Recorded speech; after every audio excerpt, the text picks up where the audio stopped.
Reciban un cordial saludo. José Vélez y mi persona, Jeania Cedeño, le damos la bienvenida a nuestra segunda exposición de la Corte 141 CURFAD. Nuestra ponencia se trata sobre los métodos y técnicas de enseñanza, su definición, diferencias y criterios de clasificación. Vamos a hablar un poco o definir lo que es método de enseñanza. Método de enseñanza es el conjunto de momentos y técnicas lógicamente coordinados para dirigir el aprendizaje del alumno hacia determinados objetivos. En cuanto a la técnica de enseñanza, se refiere a la manera de utilizar los recursos didácticos para un aprendizaje efectivo en el educando. Conviene el modo de actuar. Objetivamente es para alcanzar una meta. Los métodos y técnicas tienen por objeto hacer más eficiente la dirección del aprendizaje. Gracias a ellos pueden ser elaborados los conocimientos, las habilidades e incorporar con menor esfuerzo los ideales y actitudes que la escuela pretende proporcionar en sus alumnos. ¿Cuál es la diferencia entre el método y la técnica? El método etimológicamente quiere decir camino para llegar a un fin. Es el modo de enseñar. Es el método, el camino que recorre todo maestro para cumplir el proceso de enseñanza-aprendizaje. En el método se interrelacionan dos fases, que es: el docente usa el método para enseñar y el alumno usa el método para aprender. De esta manera, el docente es el que enseña un contenido y, por supuesto, el alumno aprende dicho contenido.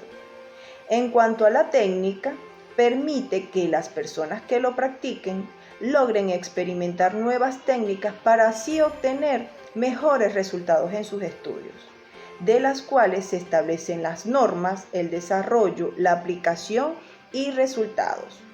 Cabe destacar que cada una de estas técnicas sirve de apoyo para el aprendizaje y su efectividad va a depender de la persona que lo ejecute. Ahora vamos a hablar sobre cómo se clasifican las técnicas de enseñanza. Tenemos como primera clasificación el código auditivo, que está conformado por discursos, entrevistas. Está el código audiovisual por medio del cine, televisión, sociodramas. El código visual por medio de fotografías, dibujos, textos escritos. Y por último, el código vivencial, que viene siendo dinámicas de grupos, ejercicios de comunicación y juegos concientizadores. El principio básico para la selección de técnicas surge del conocimiento del alumno, de la temática a considerar y de los objetivos que se quiera alcanzar. Hola, buenos días. Yo les voy a hablar entonces, para continuar con esta presentación, sobre los métodos de enseñanza y aprendizaje. Como pueden apreciar en la lámina, tenemos que estos se agrupan en cuanto a conforme a lo enseñado. También en correlación con el escenario o la realidad y la actividad externa del estudiante.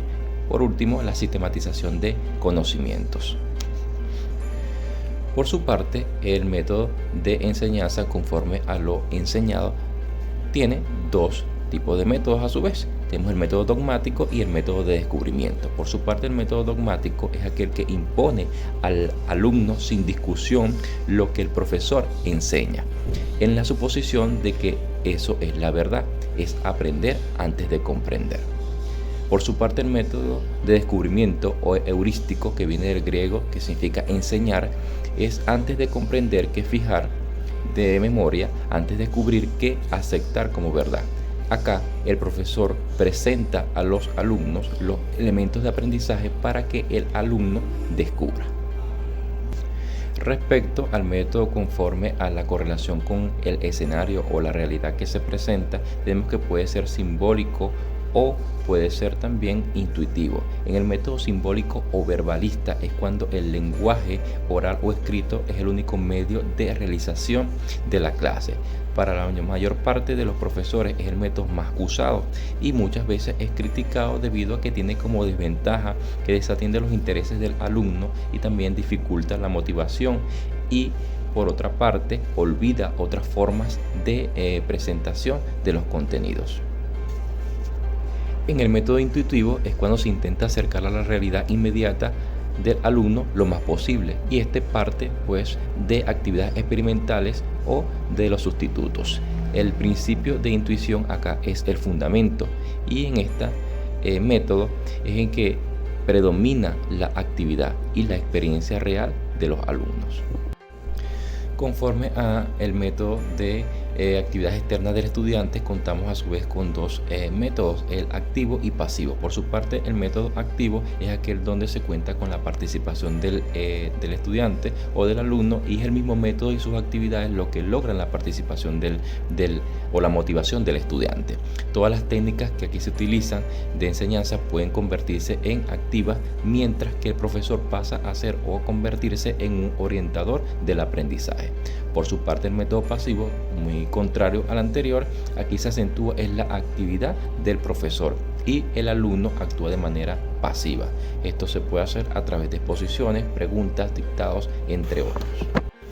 Por último, tenemos que se presenta el método de sistematización de conocimiento, en donde a su vez contamos con el método globalizado y el método especializado. Por su parte, el método globalizado es cuando a partir de un centro de interés la clase se desarrolla abordando un grupo de áreas, asignaturas o temas de acuerdo con las necesidades.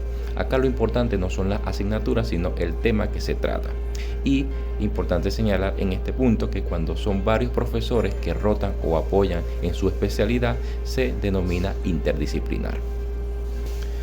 Por último, el método especializado es aquel donde las áreas o temas o asignaturas de interés se tratan de forma independiente.